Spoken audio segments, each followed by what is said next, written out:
Many celebrities live glamorous lives, but some of them have to deal with some pretty crazy fans. In some cases, super fans turn into real-life stalkers, following celebrities around and even breaking into their homes. Welcome to Not Famous. Today we're taking a look at some of the creepiest celebrity stalker cases. Up first is for Gwyneth Paltrow. In the case of the stalker who just wouldn't go away, Dante So sent Gwyneth Paltrow over 500 messages, explicit toys, and interesting images between 1999 and 2000. He was eventually convicted and sent away to a mental institution in 2009. His correspondence started again. He started sending lewd images that lasted all the way until 2015. He wanted to show Paltrow that he was a changed man and that he wanted to marry her. Miley Cyrus's stalker, Mark McLeod, admitted that he was watching everything that she did and said he received secret messages from the star through TV, a classic sign of schizophrenia. He was arrested in Georgia when he stalked her on the set of her film, The Last Song, but was released the very next day because of overcrowding in jail. Today, his whereabouts remain unknown. Sandra Bullock was actually forced to hide in her own closet and call 911 when her stalker, Joshua James Corbett, broke into her home in LA.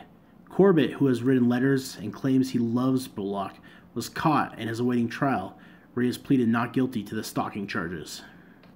Jason Payton drove across the country with the words, "I love Jennifer Aniston," carved on the outside of his car, in the hopes of finding and marrying the celebrity. He had sharp objects and duct tape on him, had a history of harming himself, and had also harmed his mother. Jennifer Aniston won a restraining order against the mentally ill Payton. While Madonna has had her own share of stalkers throughout time, none tops Robert Dewey Hoskins, who spent over 10 years in jail for stalking her. Dewey continually gave Madonna nightmares by threatening to cut her from ear to ear and often scaled the fence of her own home.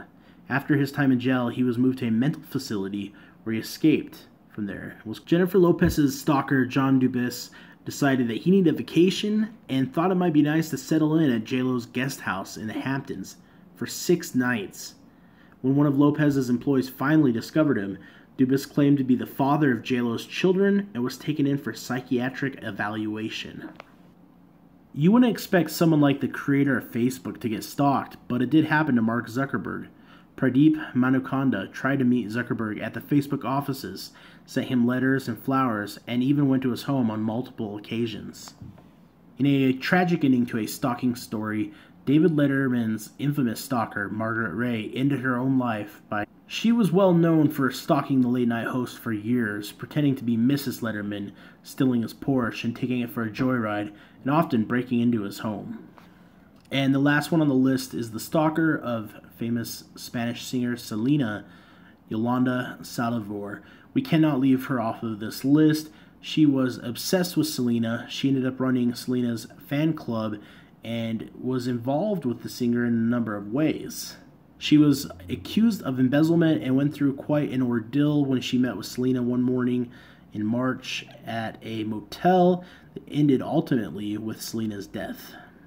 Friends, there are many other creepy stories just like this. If you'd like to see more, let me know in the comments.